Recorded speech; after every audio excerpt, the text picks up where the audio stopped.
Hello everyone, मैं Abdullah Desai, फीटेक trade instructor Ahmad Abdullah गरीब private ITI के यूट्यूब चैनल में आप सभी का स्वागत करता हूं। जैसा कि हमने लास्ट 2 वीडियोस में इंडस्ट्रियल नीड्स, इंडस्ट्री में जो डॉक्यूमेंटेशंस किए जाते हैं एज पर इंडस्ट्रियल नीड्स, उसमें हमने हमारा फर्स्ट टॉपिक देखा था प्रोसेसिंग चार्ट।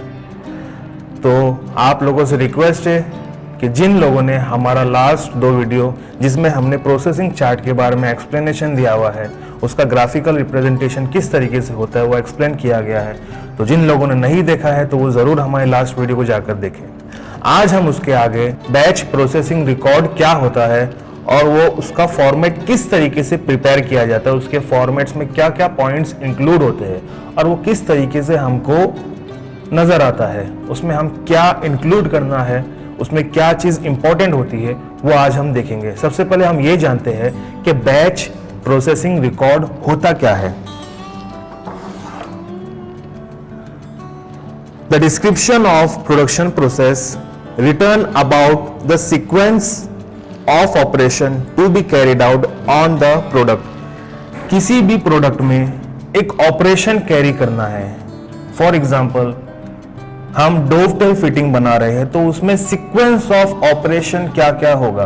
फर्स्ट हमें रॉ मटेरियल मिला, रॉ मटेरियल मिलने के बाद उस पर हमने राइट एंगल बनाया, राइट एंगल बनाने के बाद उस पर हमने मार्किंग मीडिया लगाया, मार्किंग मीडिया के बाद उस पर हमने मार्किंग किया, पंचिंग, हेक्सोइंग, फाइलिंग, ड्रिलिंग। तो जिस तरीके से ये सीक्वेंस ऑफ ऑपरेशंस हम कैरी कर रहे हैं, बिल्कुल उसी तरह इंडस्ट्रीज में किसी भी ऑपरेशन को शुरू करने से पहले उसका एक सीक्वेंस होता है, तो वो सीक्वेंस हम बैच प्रोसेसिंग रिकॉर्ड में करते। A sequential operation to be carried out on a particular product is written in a description manner. उसको हम डिस्क्रिप्शन मैनर में लिखना है कि हम उस पर क्या क्या सीक्वेंस ऑपरेट कर रहे हैं, उस चीज को हम बोलेंगे बैच प्रोसेसिंग रिकॉर्ड। इसका एक फॉर्मेट होता है, वो फॉर्मेट हम वीडियो के एंड में आपको बताएंगे। इसमें कुछ पॉइंट्स इंक्लूड किए जाते हैं, जैसा कि डिस्क्रिप्शन ऑफ जॉब, आप कौन सा जॉब बना रहे हो, उसका नाम, जैसे dovetail fitting, square fitting, H fitting, इस तरीके से जो है आप उसका नाम क्या है जॉब का वो मेंशन कर सकते हो। पार्ट नंबर, इंडस्ट्रीज में जो है पार्ट नंबर के नाम से जाना जाता है कि ये पार्ट नंबर ये जॉब का है, फला फला जॉब का, ये पार्ट नंबर जो है इस जॉब का है, ये पार्ट नंबर जो है एच फिटिंग का है, ये पार्ट नंबर जो है डोवटेल फिटिंग का है, ये पार्ट नंबर जो है एंगुलर फिटिंग का है। इस तरीके से एक नंबर दिया जाता है। तो इंडस्ट्रीज में किसी भी जॉब को जब जानते हैं तो नाम से पहले उसके नंबर से जाना जाता है, तो हम उसे पार्ट नंबर देते हैं।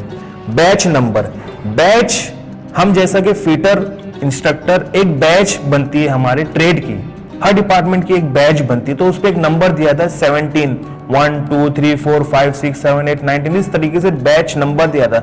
अभी जो ट्रेनिंग्स पास होंगे उसके बाद जो ट्रेनिंग्स आएंगे उनका अलग नंबर रहेगा, उसके बाद जो न्यू एडमिशन के ट्रेनिंग्स आएंगे उनका अलग नंबर रहेगा। बिल्कुल उसी तरह इंडस्ट्री में जब कोई जॉब उनके हाथ में आता है, एम्प्लॉय के हाथ में आता है, लेबर के हाथ में आता है, तो उनका एक बैच नंबर बनता है कि ये बैच इस नंबर से जाना जाएगा, ये बैच नंबर का जॉब इस एम्प्लॉय को दिया गया है, इस डिपार्टमेंट में गया है, इस ऑपरेशन के लिए गया है, तो उसका एक बैच नंबर बनता है। तो उसी तरह यहां पे हम बैच नंबर भी बैच प्रोसेसिंग रिकॉर्ड में लिखेंगे। बैच क्वांटिटी, अब उस बैच नंबर पे क्वांटिटीज कितनी, हमने बैच नंबर तो दे दिया 17, बैच नंबर 17, उस बैच नंबर 17 में 1000 क्वांटिटीज है, तो वो क्वांटिटीज भी हमें मेंशन करनी है। बैच रिकॉर्ड नंबर, अब इस पूरे बैच का एक रिकॉर्ड बनेगा, पूरे बैच का एक रिकॉर्ड बनेगा कि इस बैच में जो है ये ऑपरेशंस हुआ, ये चार्ज बने, तो उसका एक रिकॉर्ड नंबर आएगा, तो वो रिकॉर्ड नंबर भी इस बैच प्रोसेसिंग रिकॉर्ड फॉर्मेट में मेंशन होगा। Purchase order number, purchase order number, PO number जिसे कहते हैं, वो हमें जब ऑर्डर मिलता है, जब हमारा क्लाइंट हमें ऑर्डर प्लेस करता है, उसे उसमें जो है एक नंबर लिखा हुआ रहता है, पीओ नंबर या फिर परचेज ऑर्डर नंबर, उस नंबर को जो है इस रिकॉर्ड में मेंशन किया जाएगा। डिस्क्रिप्शन ऑफ प्रोसेस, सबसे इंपॉर्टेंट डिस्क्रिप्शन ऑफ प्रोसेस, ये सबसे इंपॉर्टेंट क्यों है, क्योंकि यही हमारा बैच प्रोसेसिंग रिकॉर्ड डिफाइन करेगा। कि हम इस पे क्या डिस्क्राइब कर रहे हैं, क्या ऑपरेशन डिस्क्राइब कर रहे हैं, इसे हम कहेंगे बैच प्रोसेसिंग रिकॉर्ड। तो ये डिस्क्रिप्शन जब हम लिखेंगे, ये डिस्क्रिप्शन क्या रहेगा, कौन सा ऑपरेशन इस पे कैरी हो रहा है, कौन सा ऑपरेशन हम इसे सिक्वेंशियल वाइज कर रहे हैं, इस तरीके से कैरी कर रहे हैं, तो वो एक डिस्क्रिप्शन हम लिखेंगे। तो उस डिस्क्रिप्शन को हम बोलेंगे डिस्क्रिप्शन ऑफ प्रोसेस, के प्रोसेस का क्या डिस्क्रिप्शन है।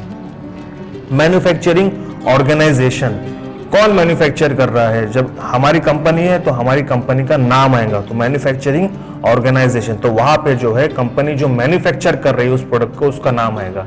ये चीज कंप्लीट होने के बाद जो है सेवरल डिपार्टमेंट्स के सेवरल अथॉरिटीज, जो ऑथेंटिकेट पर्संस होते हैं, जैसा MD, VP, manager, supervisor, technician, foreman, जो भी वो उस लेवल का रहेगा जिसके हाथ में ये ऑपरेशंस रहेंगे, उनकी जो है नीचे सिग्नेचर्स, उनकी ऑथेंटिकेशंस, उनका अप्रूवल्स नीचे आएगा। तो जैसा कि आप देख सकते हैं, बैच प्रोसेसिंग रिकॉर्ड का एक फॉर्मेट आपको डिस्प्ले किया गया है, जिसमें डिस्क्रिप्शन ऑफ जॉब जो हमने पढ़ा अभी, फिर हमारा batch number, part number, batch quantity, manufacturers organisation, ये सब चीजें जो है आपको डिस्प्ले किया गया है। ये एक फॉर्मेट है जो कि हर इंडस्ट्री में रहता है फॉर बैच प्रोसेसिंग रिकॉर्ड। इसमें और एक चीज होती है, जैसा कि हमारे दिया हुआ है, इसमें मैन्युफैक्चरर्स स्टार्ट, जब उनको जॉब मिला, वो ऑर्डर मिला, और उनकी and year, end of manufacturer, कौन से वक्त उन्होंने इस मैन्युफैक्चरिंग को एंड किया, ये सब चीजें भी जो है इसमें इंक्लूड होती है। उसके बाद में हमारा अप्रूवल्स आता है, कौन कौन इस डिपार्टमेंट को इन्वॉल्व करके जो है अप्रूवल्स देगा, जैसे हमारा production incharge, plant incharge, supervisor, foreman, जो भी इसमें इन्वॉल्व रहेगा, ये सब चीजें जो है हमको अप्रूवल्स, ये सब हमारे जो मैनेजर लेवल के स्टाफ रहेंगे वो अप्रूवल्स देंगे कि yes it is approved and you can go ahead for the manufacturing process और for the sequence of this operation. तो आज हमने इस बैच प्रोसेसिंग चार्ट के बारे में आपको बताया कि किस तरीके से ये एक फॉर्मेट रेडी किया जाता है इंडस्ट्री में फॉर प्रोडक्शन पर्पस। इसी तरीके की वीडियोस और जानने के लिए हमारे यूट्यूब चैनल पर बने रहे आप। हम आपके लिए और भी ऐसे ही चार्ट्स के वीडियोस लाएंगे, जैसे bill of material, work log activity, इस तरीके से और भी फॉर्मेट्स अवेलेबल है जो इंडस्ट्रीज में एज पर डॉक्यूमेंटेशंस अवेलेबल होते हैं और लगते हैं। तो ऐसे ही वीडियोस को ज़्यादा से ज़्यादा शेयर करें, और अगर आपने हमारे यूट्यूब चैनल को सब्सक्राइब नहीं किया है तो उसे सब्सक्राइब करें और बेल आइकन ज़रूर प्रेस करें। मिलते हैं हमारे नेक्स्ट वीडियो में। Thank you.